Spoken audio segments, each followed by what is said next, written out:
don't live your life based upon what the psychic says to you. You live your life based upon how you feel. John Edward is a psychic and a medium, and he grew up being very sceptical about psychics. He had a lot of good reasons to be. He lived with his grandmother in Long Island, in New York, and she was actually a psychic, and she had lots of psychics visit her house, and some of them were pretty rubbish. John himself did not want a bar of it, even when it became apparent to him that he had psychic ability of his own.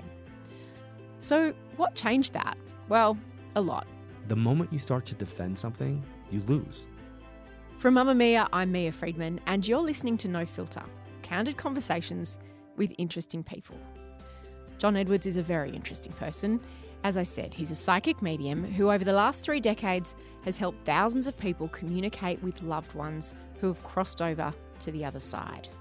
In fact, if you were around in the early 2000s, you probably saw his show, or at least heard about it. It was called Crossing Over, and it was on TV. I was obsessed by that show, and I bought his books, and I even went to see him live on stage when he toured Australia. And no, nobody came through for me, but that's kind of not really the point. There's something, it's hard to describe, something really magnetic about watching John Edwards do what he does. He has hundreds of thousands of believers, and he also has hundreds and thousands of skeptics. He ignites a lot of emotions in people, and he knows it. In our conversation, I asked John what happens when you die, how to tell the difference between a good psychic and a scammer, and what it actually feels like for him when dead people try to communicate to their living relatives through him. Oh, and if you're hoping that I'm going to grill John about the fraud claims or try to somehow catch him out in a gotcha moment, this isn't the show for you. When I invite guests to sit with me in the studio here at Mamma Mia, I do so in good faith. I've personally never seen a psychic in my life, not even a fortune teller, but I have chosen to give John Edwards the benefit of the doubt and take him at his word. Have a listen and make up your own mind. Here's John Edward. Who was the first dead person that spoke to you? My mom's dad, who I didn't know. He had passed years before I was born, and I believe he used to come to me in a dream, and I didn't know who he was. And if I looked at him, he went blurry. But in the dream state, if I looked over here, he got clearer. And I used to call him my little old man friend. And I would then tell my mom, my grandmother, that I had a dream about my little old man friend. But nobody in my family ever said, that's your grandfather, like that. So they'd be like, oh yeah, what'd your little old man friend say? And it would always be a little tidbit about like the past, and then a little tidbit about something that was currently happening or the future. So they never gave that up. Like, it would just be like, oh, have you heard from your little old man friend? Like, it was like a cool thing. And then I remember once I was towel drying my hair. I had just taken a shower at my grandma's house, and I was towel drying my hair. When I took the towel off, my grandmother's house was a ranch, one-level house at the time. And she was sitting at the dining room table where she could always be found. And she was crocheting and watching her stories. And there was a man that was sitting at the table, and he kind of like looked back at me, and then he was gone. And it startled me. And my grandma turned around, she's like, what's the matter? And I was like, there was a man sitting there. And she was like, yeah, describe him. I was like, well, he kind of looked like Uncle Jakey. I go, but he had a space between his teeth. And she's like, that's your grandfather. He's just watching my shows with me. And then went back to watching her shows. Normal. It wasn't like, oh my God. There was no like, oh my God. She wasn't remotely surprised that you would see him. Nope. It was just, but because there was no big wow of it, I don't know, I just thought it was like a normal thing. So much so that I started to adopt more of my dad's philosophy when they would talk about psychics and metaphysics. You know, he forbade me from being around. I was forbidden from being around the subject matter.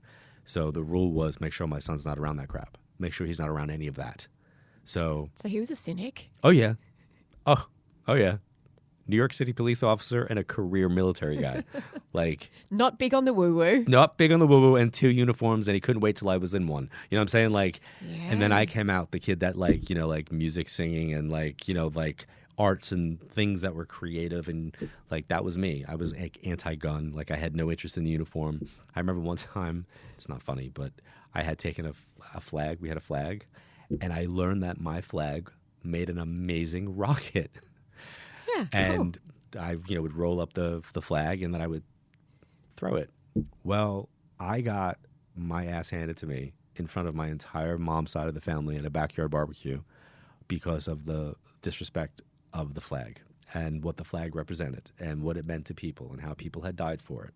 And it was such a dressing down of, I don't know, a 9-year-old kid who was playing with a rocket, To this day, that when I see flags, I still I almost get uncomfortable because I remember it's is it being taken care of properly? Is it being this properly?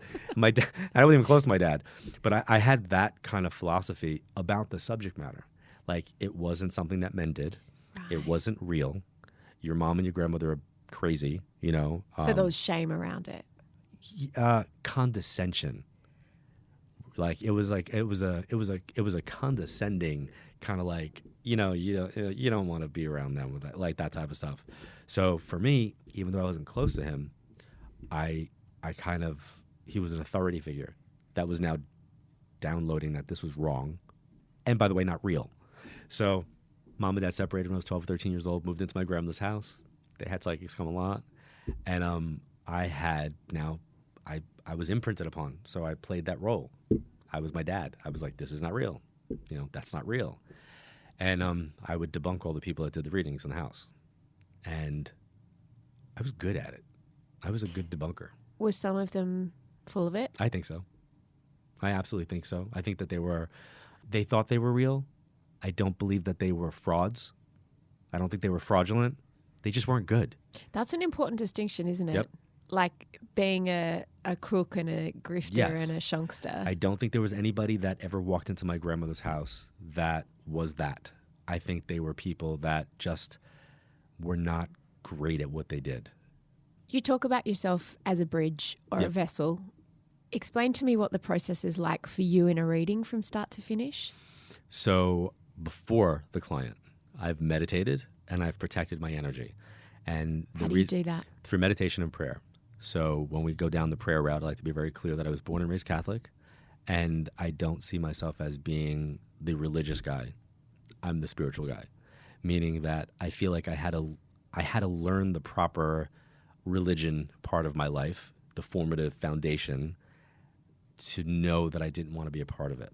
But I think it's important to have. So when people are saying I'm not going to give my child a religion, I'm going to let them pick when they get older. I don't subscribe to that. It's like saying, what I hear is, I'm not going to teach my child how to speak any language. When they get older, they can pick whatever language they want. I think you need to have some type of formative skill in belief or developing a belief. And I don't really care if it's, Christian or Islam or Protestant or whatever it is that the person believes. It's a language. It's really what it is. So for me, prayer is a language that helps us to communicate with the divine. And through meditation and prayer and visualization, I protect that energy. So it is a prophylactic approach to doing a reading, which allows me to kind of put on a scuba suit and swim through the water that's cold and keep me warm. But when I'm done, I take the scuba suit off, I'm dry. Do you think of light around you or I something? do. I've got a whole series of them. One of them is I'll do in the shower. It's a great visualization for people. The water represents the universal white light of love and divine protection. And then I suds up and full on suds up as a visual. And then when the water takes that away, it's removing the negative, and then you watch it go down the drain. So it is a conscious release of letting go of something that you're holding on to. So that's afterwards. That's after. But I'll use it before too. A lot of people will go into, I'll say, energetically compromising situations. You might be going into a hospital to visit a loved one. You might be going into a situation or meeting up with a friend who's going through a particularly devastating time. And some of us are more susceptible to the energy of others than other people. I even find I can't go to Mardi Gras anymore because I get the energy of all the drugs. Gotcha. At the parade. Yep. So, and not everyone takes drugs, but there, quite a lot of people do that night. So I find that affects me too much. And I was told if you visualize white light around you, if you're going into any energetically overwhelming or compromising situation, that can help insulate you a bit. A little bit. Anything else you can do? Not go.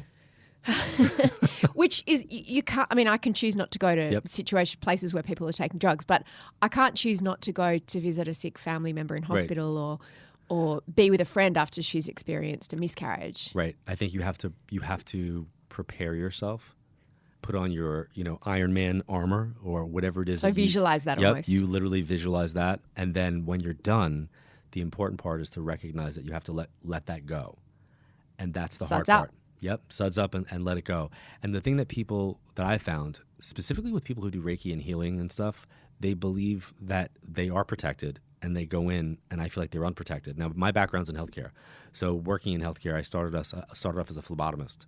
And as a phlebotomist, taking blood, you practice what's called universal precautions with every single patient that you meet, meaning that you treat that patient as if they have an infectious disease to protect yourself. And then you make sure that you take your gloves off. You never wear gloves from one patient to the next because you don't want to have anything communicable back and forth. And I kind of feel that way when it comes to this work. After every client that I have, there's like the taking off of the gloves mentality for me. And then I get ready for the next.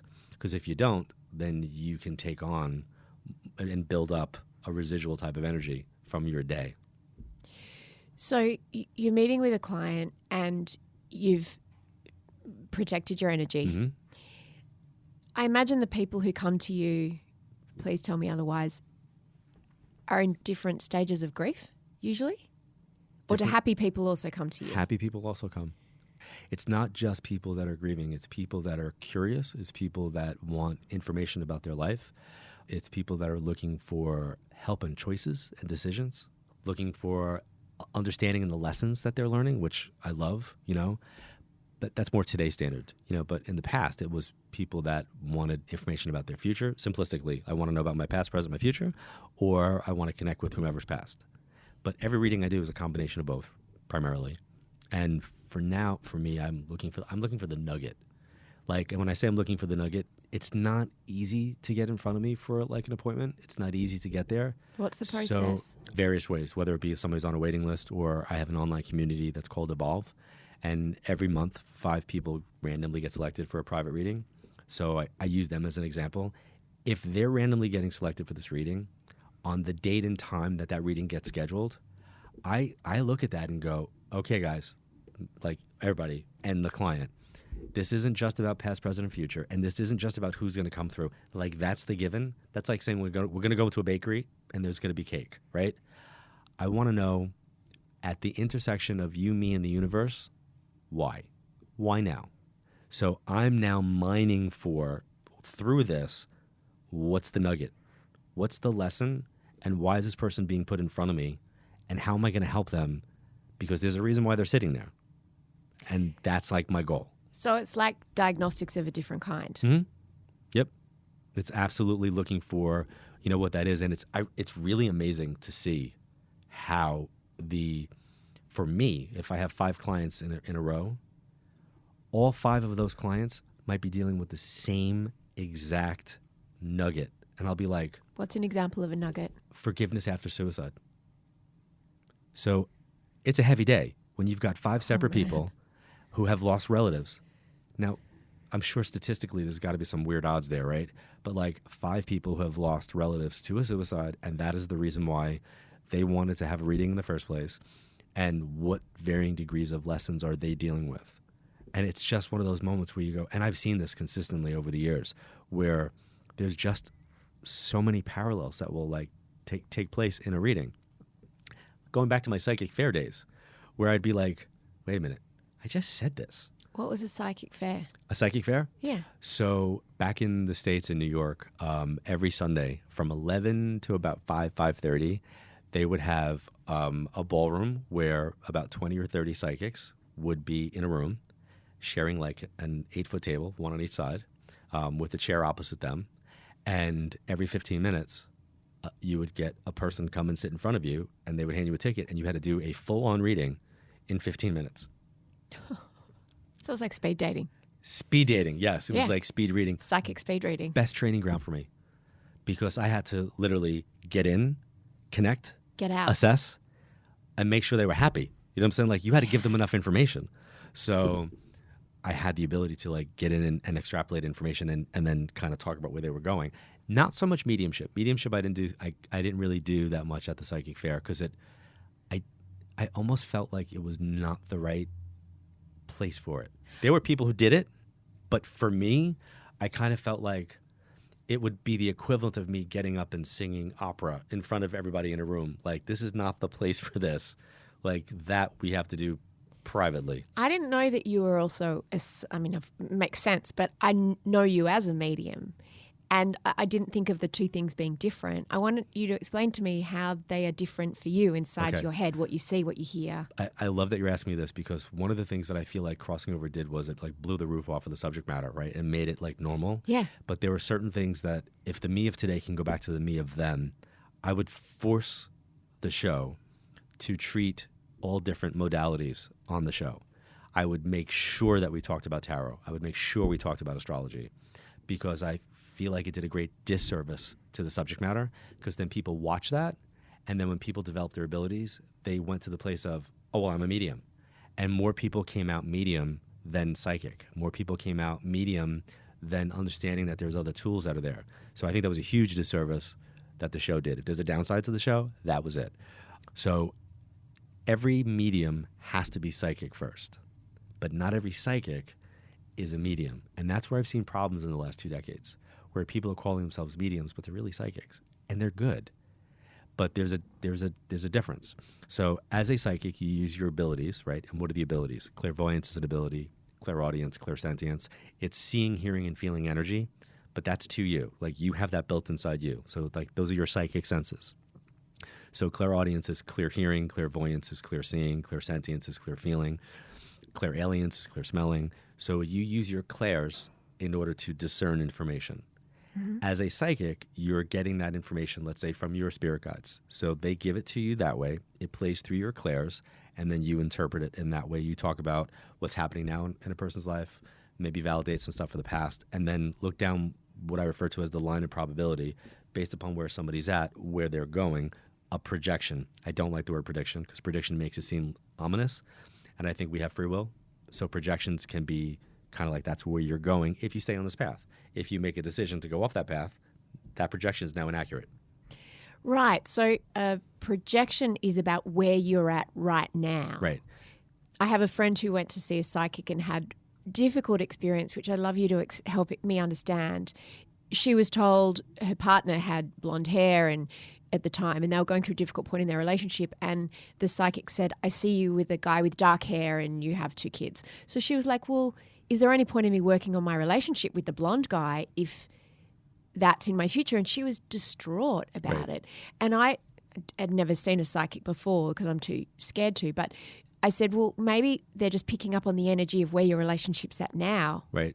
But it doesn't mean that's predestined. But now I'm going to throw a whole wrench into this. What if a year from now he decides he wants highlights and gets blonde hair? Now, it could be that she's with the same person and has 2 kids with him. He just made a choice in the future to dye his hair blonde. So she's completely freaking out about a message because of that. I had something similar where I was given information by a psychic at a psychic fair. Person was good. And she said, oh, I see you. You're going to wind up with someone who lost her dad to a brain tumor and has an L name. And I was like, oh, that's pretty damn specific. Well, long story short, I wound up going to college. I met a girl named Laura whose dad passed from a brain tumor, and we did start to date. And in that moment, I was like, well, this is it. Here she is. I've met my wife, and it wasn't. So how did you deal with that when you went, but it is? I've always come from the place of recognizing that I'm never surrendering my power to another person's information. Right. So I always tell my clients, when you go for a reading, these are insights. It is important. It's why I don't like the word prediction, because a prediction means like you can't change it.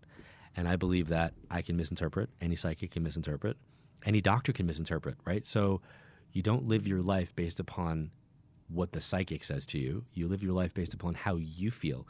So don't take it as instructions. Don't take it as instructions. You listen to it, and then you look to see if there's validation and accuracy. Now, the woman who told me this was accurate.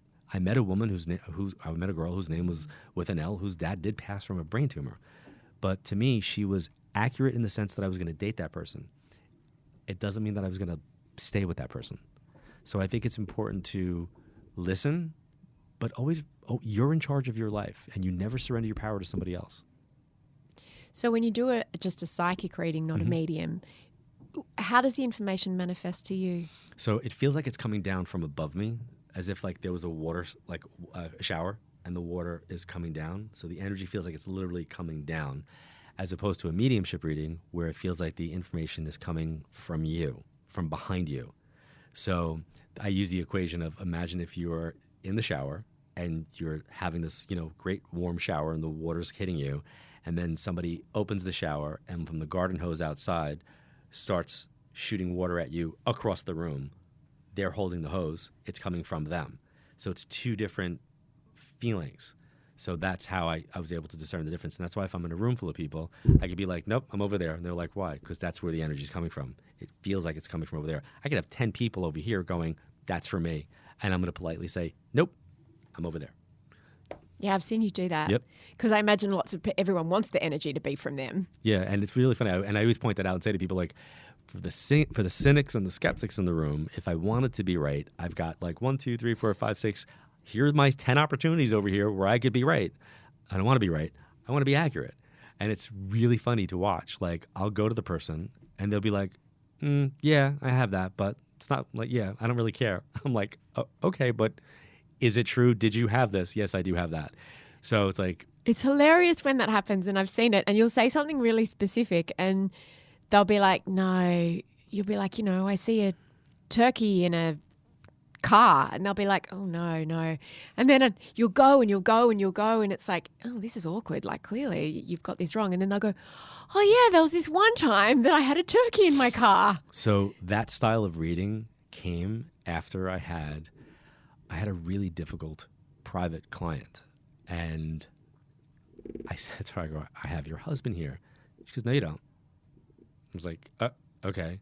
Now, I get information above to the side and below. So above you is older. To your side would be around the same age, like contemporaries, husband, wife, brother, sister, cousin, friend. Below you, younger siblings, children, nieces, nephews. And what do you mean?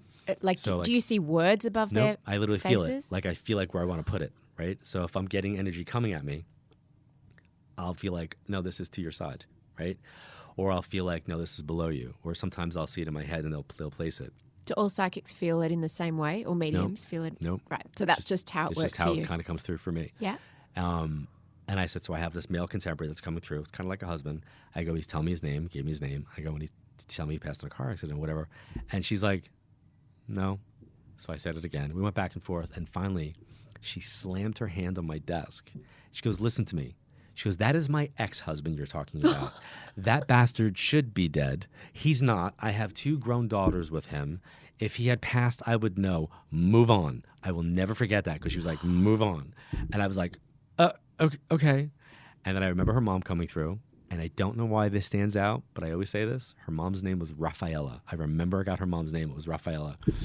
And then we went on with the reading, and I read one of her friends. And then I want to say it was like a week or 2 later, I got a letter in the mail. Thankfully, she sent me this letter. And I have a snapshot of myself standing in the kitchen where I'm reading this letter, and then like diagonal was my the 10-inch Panasonic TV that's on the kitchen counter, like that moment. And I was like, and in this letter, she told me that her ex-husband had passed. She did not know that he had passed. And all the information, she validated everything in the letter. And I remember I didn't have that moment of like, well, there you go. I had that moment of, I failed him. I totally felt like I failed him. Why? Because he had 2 daughters. And he was trying to get a message across to his daughters. And I didn't have the tenacity to stick to the message. So I failed him. And I never forgot that. See, I get emotional thinking about it. I failed him. So as a result of that, I changed my reading style. So I went to the place of, you know what? I don't care. I don't care if somebody doesn't want to hear it. I don't care if somebody doesn't like me. I don't care, whatever. I am going to make sure that the message is heard. And I'm going to repeat it like Rain Man if I have to, over and over and over until somebody at least remembers that I said it. They're going to remember that I said it, because I don't want to fail anybody. When you say that, you made the decision that you're working for the people who've passed more than the people who are here, right? 100%. And you owe it to them, Yep. even though they didn't pay the bill. Yep, I'm their voice. And I'm going to make sure that I do my best to get it across. And let me tell you, there's a long list of people who came in for readings as huge fans of me and left not. Why is that? Because of that tenacity. They're coming for the fluffy new agey experience. They just want peace, light, love, and unicorns, butterflies, and cotton candy. And I'm like, no, we're going to talk about this. So what's something hard that have had to tell someone? That their mother-in-law is coming through, and they didn't like their mother-in-law in life, and they divorced, the guy, and like why? People can't even fathom that an ex-in-law would come through in a reading. Like, I literally can't tell you how many people would lean across and go, no, I divorced them. I'm like, as if you have some as control. if like they care. I'm like, I understand that you divorced them, but you have children. They're grandchildren. They're coming through for their grandchildren. Yeah, but that's not why I'm here. I'm like, I don't care why you're here. This is who's coming through. Now, are we going to let this happen or not? People don't like that. Who decides, or how is it decided who gets to come through? Because I imagine there would be a queue of people wanting to come through for that woman who is reading. I don't know the answer to that. I believe that the people that are supposed to come through are going to come through. There was a woman that came. I know that she, after the fact, I know, not beforehand, because I never know why my client's there. She had 3 marriages. She was married 3 times. She was divorced 3 times. So she had 3 sets of in-laws that came through. 3. I spoke to 3 mother-in-laws. I spoke to 3 father-in-laws, because she had children with each one of the kids, each one of the guys. So it was a very confusing reading, and she was frustrated, completely not satisfied. Because that's not who, she didn't want to talk to any of those people. Not why she was there. Not even remotely why she was there. And throughout the entire reading, I kept getting this one like MA name. I'm like, who's the Mary? Who's the MAR like Mary? There is no Mary. It was like that kind of like, there is no Mary. Like come on, like get to the person I want. That type of thing. And I remember she was walking into my grandmother's house, and I said to her, I go, can I just ask you a question? And she's like, sure. I go, all of this was accurate, right? And she goes, yeah, but like not while I was here. I go, who did you want to hear from? She goes, I wanted to talk to my mom. I said, what was your mom's name? And she goes, Marie. And I like looked at her, and I went, the MAR name that I brought up like 6 times upstairs. And she goes to me, I kept putting it to them. Oh my I said, well, at least you know your mom tried to come through. And then she said to me, she's like, well, can we do this again? And I literally, honestly, I go, you know what? I go, you saw me today. I go, there's like 3 other people I would recommend you go see, but wait at least a year before you go. Now, would she listen to me? I have no idea. But like, that's frustrating. That's frustrating. I've seen that happen a lot, where people just sort of blank out because they've got something in their mind, and then you're saying not what they expected to hear. So they... Right. I call that psychic amnesia. Yeah. The complete and sudden deterioration of the brain, where they forget who they are, who they're related to, and how they passed. All pertinent dates, information goes right out the window, because people write the script in their mind of what they want. And going back to what you said earlier about people that attack the subject matter from a journalistic standpoint, who say like, you're doing X, Y, and Z, and it's all this negative stuff. Really what they're also saying is, how stupid are the people sitting in front of you that they would believe this? And I remember when I was tested at the University of Arizona, they said, well, how do you know you're not reading people's minds? And all the mediums collectively laughed. And they were like, what's so funny? And it was like, who wants to tell them? I was like, I'll go. I go, you can't read people's minds when the information's not in there. And they were like, well, what do you mean? I go, well, when people have a reading and they get information about their family that they don't know and have to go ask an older person in the family, or somebody comes through for a friend's family, it's not there. So it's coming from this external source that now needs to go to the original source to be validated.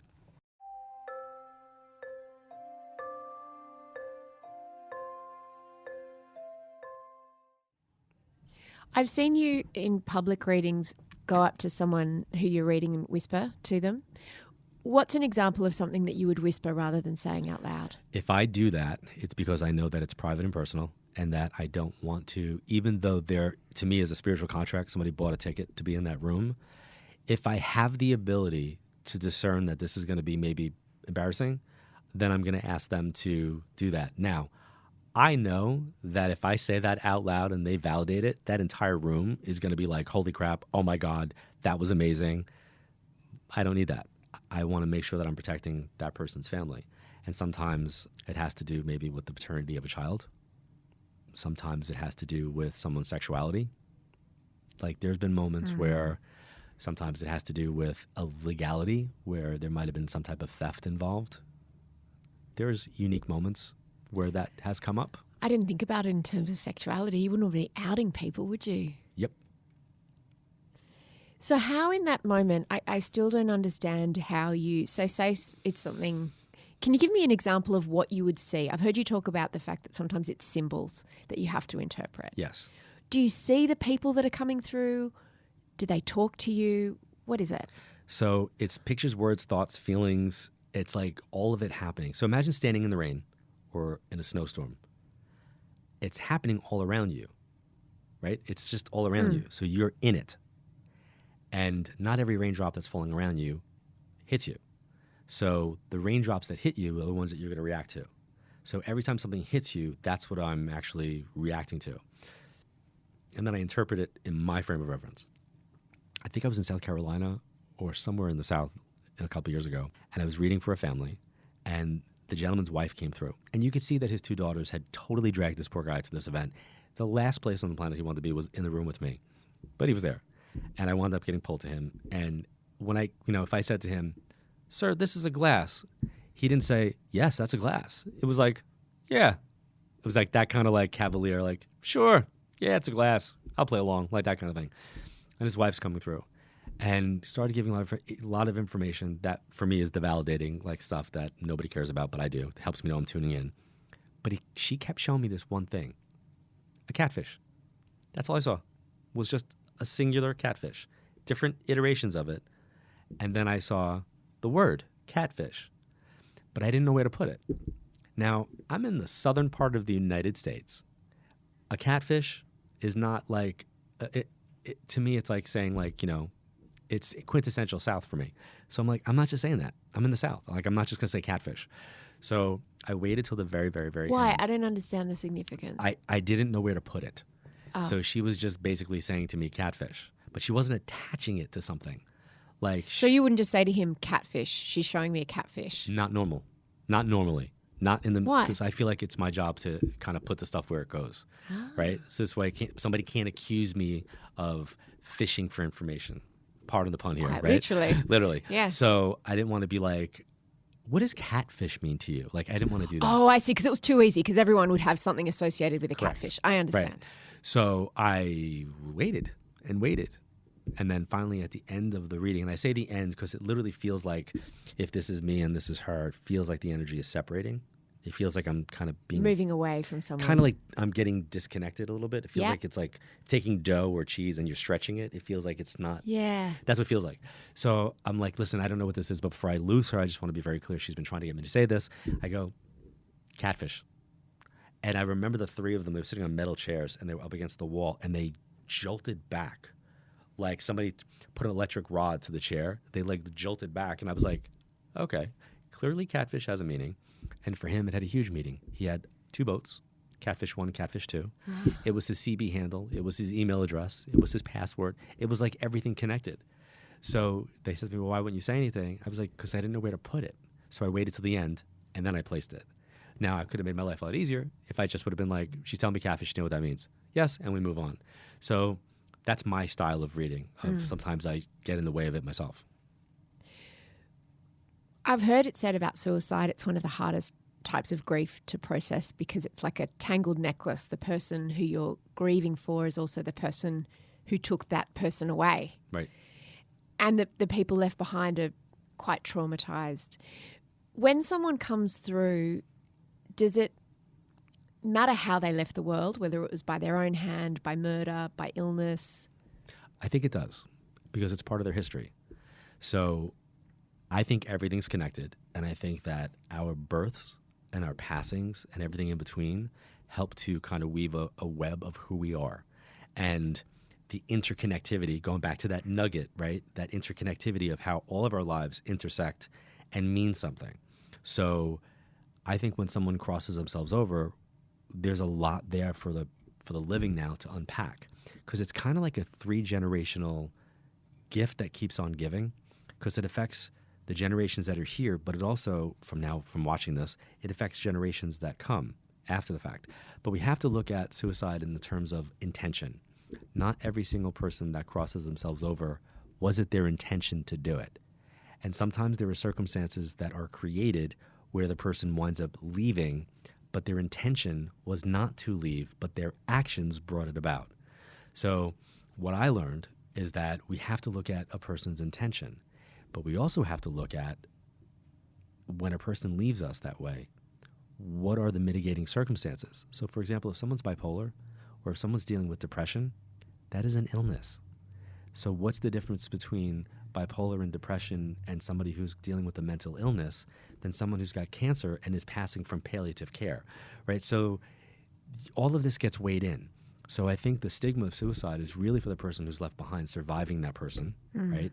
And having to deal with the social stigma of, I failed them, it's my fault, right? They take on the responsibility. I should have been able to fix something.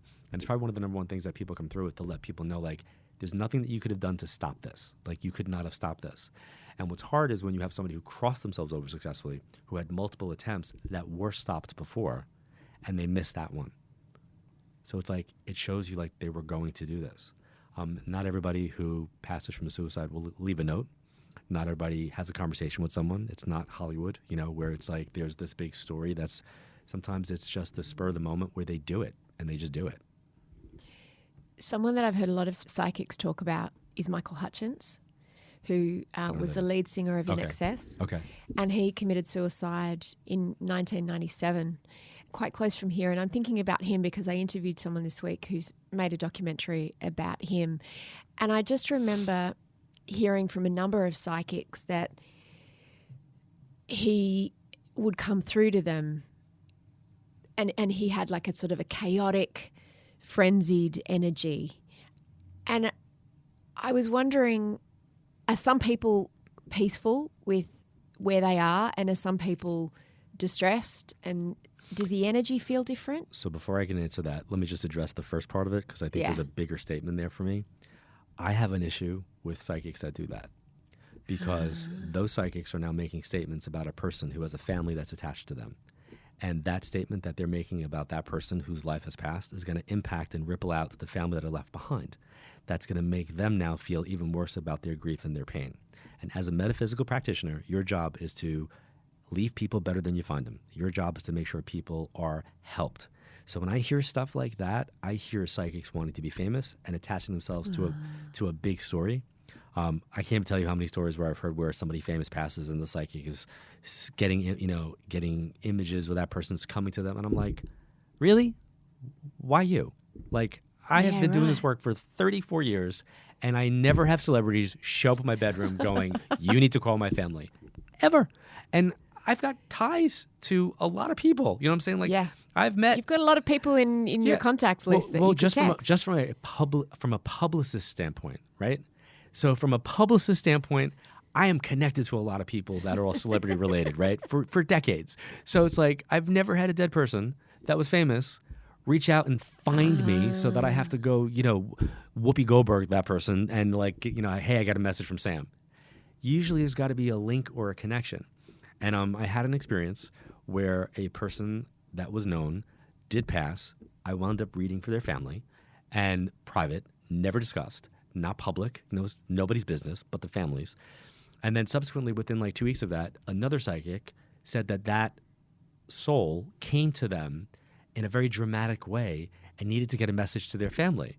And I've been like, dude, like, seriously? This has been done and dusted already. Like, move on.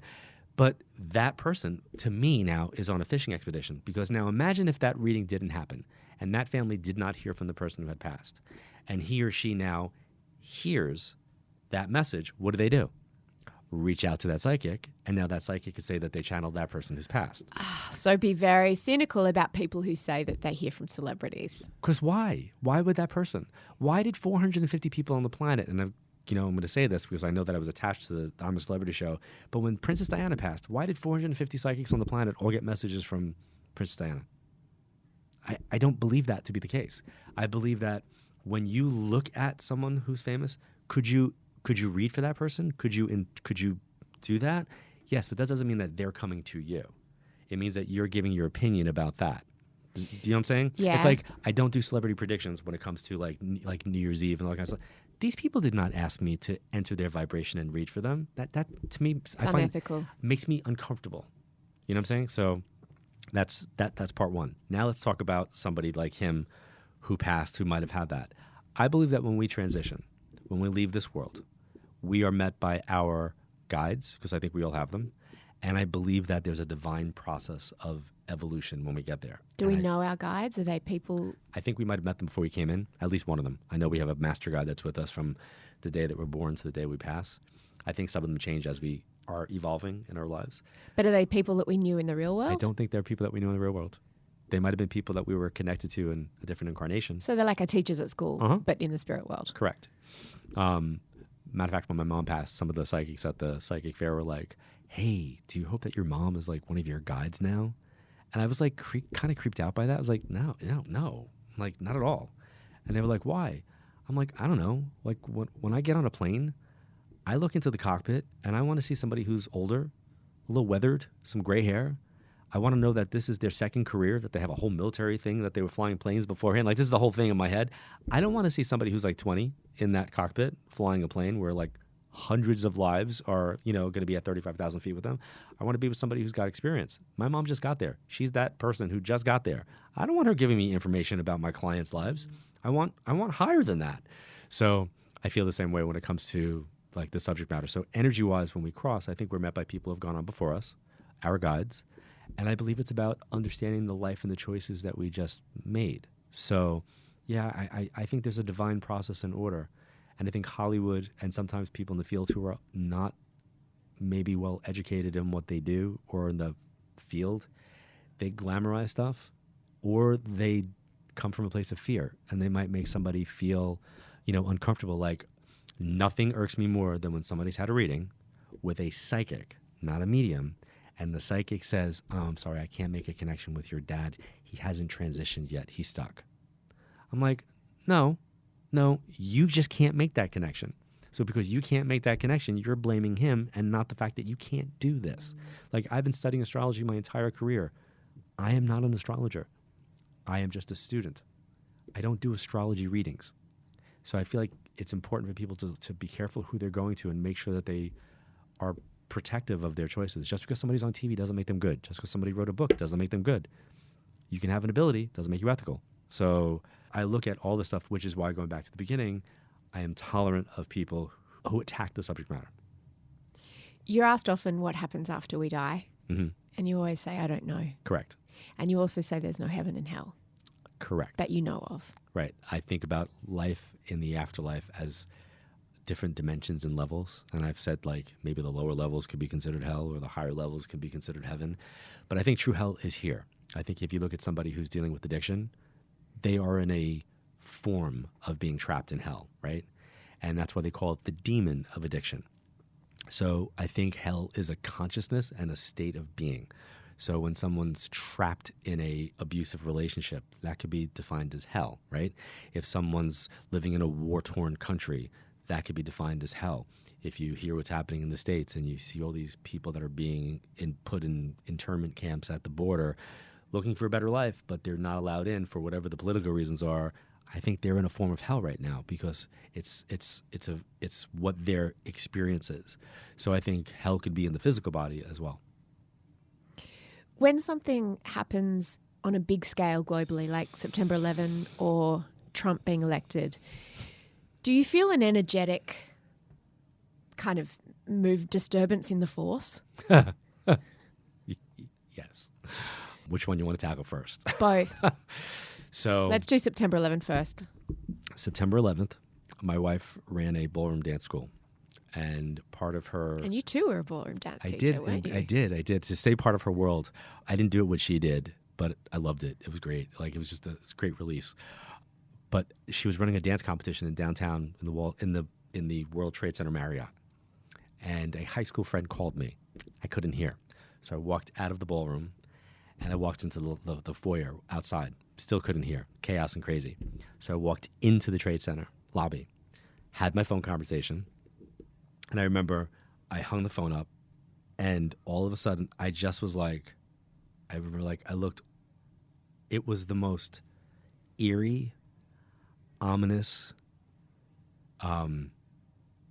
evil feeling. I can't even tell you. It was like, and it was just a building, right? And I get goosebumps like telling you this. And I like looked around and I looked at the security guard, and then I like remember like looking everywhere around, and I just was like, ooh. And I walked out of the building and I went to my wife and I go, I need to talk to you. What time was this? This was August of 2001. It was August of 2001. It was probably like mid-August when it was the Empire State Classic or something was happening. So whatever that's that weekend. So it would have been in the final planning stages for the terrorists. I go and I'm like, Sandra, I need to talk to you. And she's like, what's the matter? I go, no, I need to talk to you right now. So she's like, what? I go, how long is the contract here for? And she's like, I don't know. I go, you have to find a new place. I go, you can't do it here next year. And she's like, what? I go, I don't want you to come down here. I go, talk to your boss. I go, you got to get it moved. Get them to move to Times Square or some other place in Manhattan. I go, you can't stay down here. And she's like, why? I go, death, despair, and devastation. And she looked at me and she was like, what? It's like in the middle of a dance competition. You got like people doing like, waltz, foxtrot, and tango. And she's looking at me like, seriously? Dude, like I'm running a competition. I'm like, I know. I go, but you need to get them to move it. She's like, I can't tell them that. I go, I don't see you having the competition here. I don't see it here. I go, you have to move it. Well, I didn't see it here because it doesn't exist. They couldn't do it there. So I remember that feeling. And then a friend of ours, his wife was having a birthday, and we planned a weekend birthday in the city. Now, probably September 8th, 9th, or 10th somewhere. And I remember we were staying Midtown, and Sandra said, how about we go to Windows of the World for brunch? And I literally turned to her and snapped. Like I literally bit her head off like a lunatic, where she like looked at me like, I'm going to be polite because we're in front of other people right now, but like I want to push your ass in front of an oncoming bus for the way you just spoke to me. But it erupted like, there's no way you're getting me in that building. There's no way I'm going up there.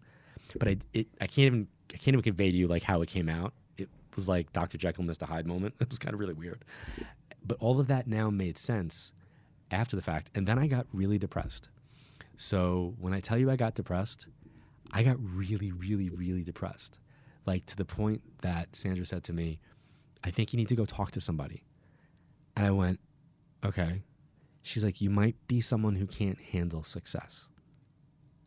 And I was like, what do you mean? She goes, I don't know, John. She goes, you had a cable TV show that was so successful that they syndicated it, that they're going to syndicate it, like it's being syndicated. You've got like New York Times bestseller, like you have a lot of success right now. She goes, maybe you're not able to process it. Maybe you're not allowing yourself to process it.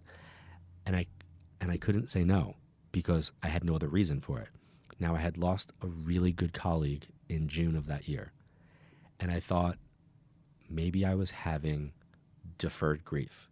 Like I didn't allow myself to feel it. And now it was like hitting me. And I was really struggling. I was really, it was a debilitating doom and gloom feeling like I didn't want to get out of bed if I didn't have to. Was this before or after September 11th? Oh, it was way before. It was like the week of. It was like really, and I was invited to be a guest on Larry King Live again, which I had done before.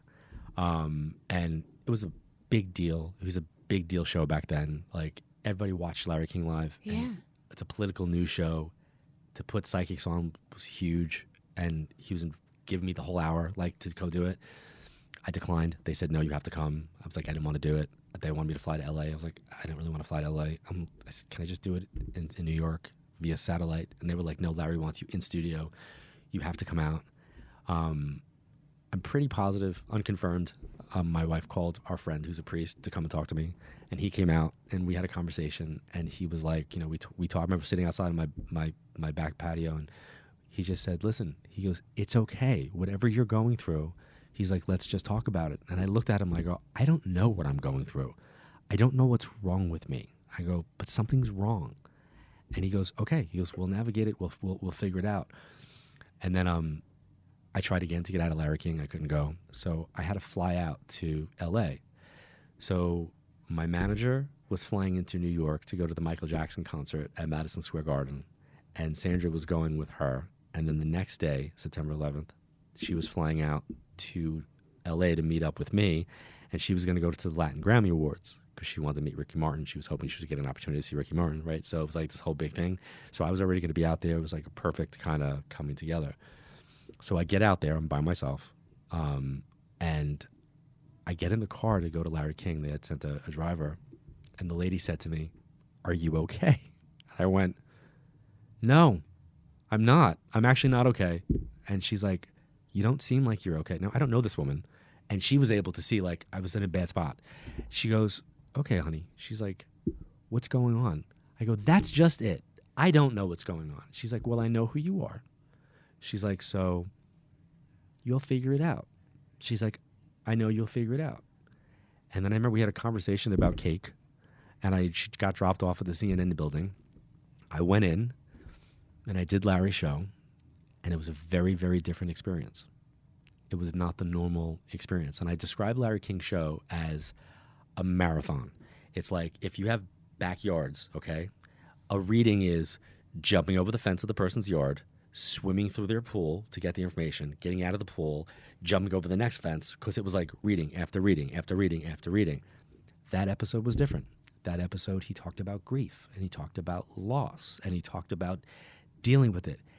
It was so different that at the end of the show, and he's kind of a gruff guy.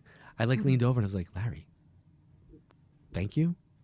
And he's like, "For what?" I go, "Tonight?" I go, "I don't know if you're going to even ever understand the scope of how you helped people tonight with your questions, but thank you for giving me the opportunity to be here and for doing that." And then he goes, "Will you talk to Shawnee?" Shawn was his wife. And I go, "Yeah." So I get in the control room and I talk to his wife. And I said, "Shawn," I go, "Tonight, when you guys get in bed, I want you to tell Larry again how important tonight's show is. I don't know if he realizes how many lives he changed." And then I went back to the hotel. And when I got into the car, the lady looked at me and she went, "Honey, you look better."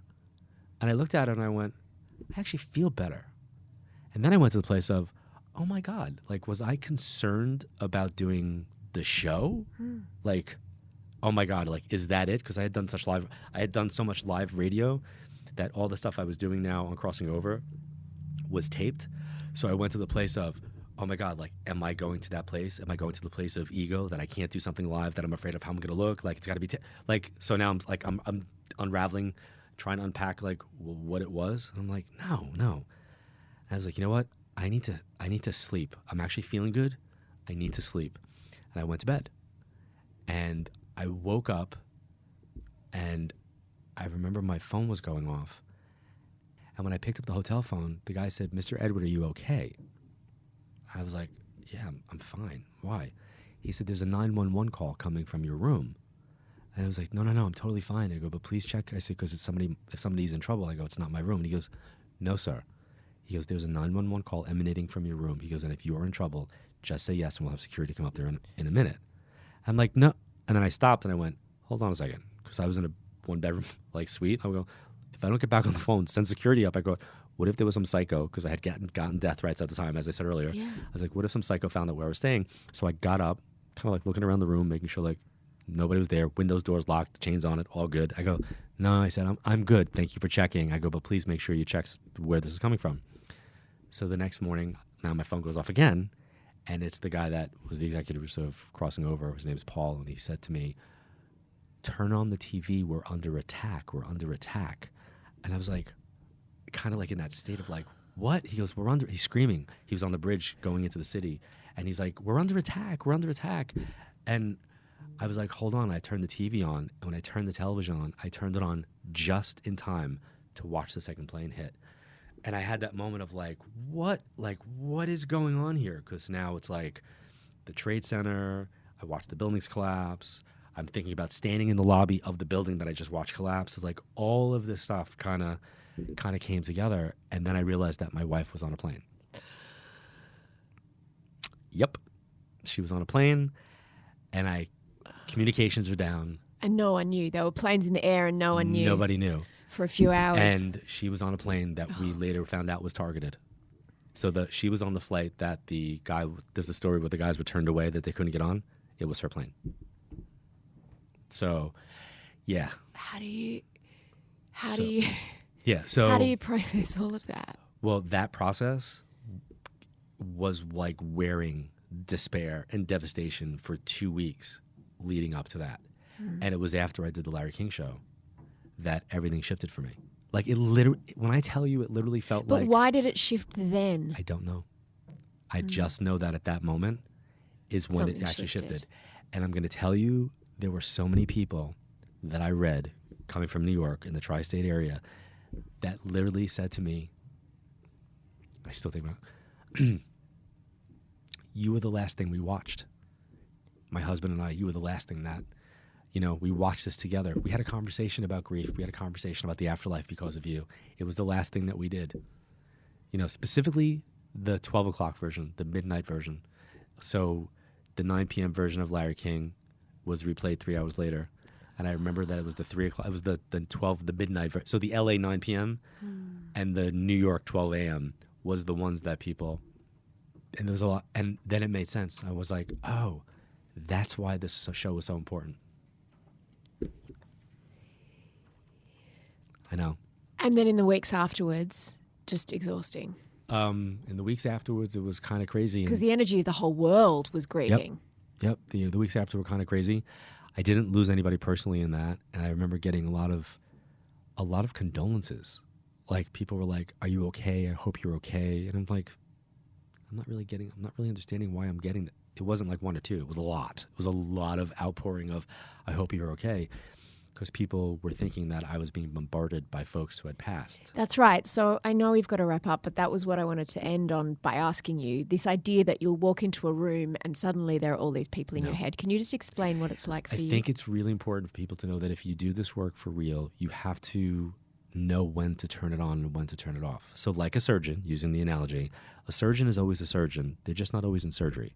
There's a time and place when you do surgery, and you want to make sure that surgery is done under the most productive and positive circumstances for the patient.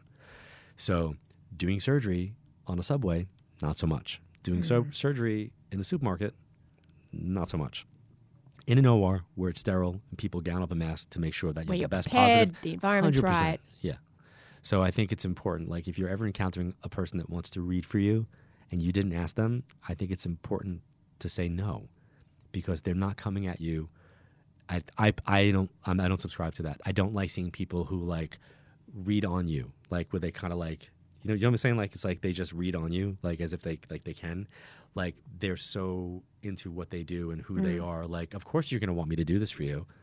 No, I actually stopped somebody at an event, and she's like, "I do what you do," and I said, "I'm sorry, I didn't ask you for that." I go, "I don't accept that," but no. So it's like, and people are shocked because they think like, well, you do this, so therefore it's going to be okay. No, it's not okay. No. I didn't ask you to do that. It wouldn't be okay for you to walk over to somebody in a restaurant and eat off their plate. It's not appropriate. Like you wouldn't do that. So like, why would you walk over to somebody and then put something on their plate? And that plate is their life. You have to order it first from the kitchen. And I believe there has to be a karmic contract in some way where you have to give that person permission to do that. One last question. Sure. Can you talk to your mum whenever you want and your grandmother? I do. I actually really do. And Can she talk back? I mean, yes. Yeah. Here's my problem, and I think you're getting my personality. I like validation. So I kind of like it when it comes from like a colleague. And I'll leave you with this. My daughter's 12. And she said to me, I talked to your mom. And I said, I think that's kind of awesome. She goes, yeah, she talks to me back with the wind. And I was like, really? And she's like, yeah. She's like, I'll ask a question. She goes, and then I get the answer in the wind. And this kind of went on for a couple of years, and I didn't say anything to her because she was kind of really young at the time. And then my son said, Olivia talks to your mom. I was like, yeah, I heard. I go, how? He goes, in the wind. He goes, I was actually there once when it happened. He goes, Daddy, it's for real. Like, it's real. Because he knows like I need a lot of validation. So I was like, he wanted to back his sister up. And I was like, cool. I was like, well, then I have something to tell her. And I sat her down and I said, listen, I go, I'm not really the cemetery I don't go to the cemetery. Not a fan of it. Some people, it makes them feel good. For me, it makes me feel sad. But I said, Olivia, I need you to know something. And she's like, what? I said, there's something that's etched on my mom's tombstone that you wouldn't know that's there. And she's like, okay. I said, there's an old song, I said, from around when she passed, sung by Bette Midler, called The Wind Beneath My Wings. I go, and I had that etched on her tombstone. And she looked at me and she's like, the wind? And I went, the wind. John Edwards, thank you so much. Thank you. I appreciate it. Thanks for listening to No Filter. John Edward is touring Australia in October. If you want to see him live, you can follow the link in our show notes. And if you're looking for something else to listen to, check out my interview with another psychic, Debbie Malone. She came into the Mamamia office and sat down and casually mentioned that there were ghosts up the other end. She said they were some old grumpy guys who used to work in the building. It's kind of an industrial building. And she said they were sort of up there smoking and being mischievous, which explained a lot of the inexplicable things that have happened around the office. Follow the link in my show notes if you want to hear from Debbie Malone. Actually, in all seriousness, she works with police to help solve murders. She doesn't just come in and tell us about old men up the back of the room. She has a really important side to her work, and that interview is just really interesting as well. No Filter is produced by Eliza Ratliff. I'm Mia Friedman, and you can find me on Instagram or Facebook at Mia Friedman, or sign up to my newsletter at miafriedman.com.au. I'll see you on Mamamia.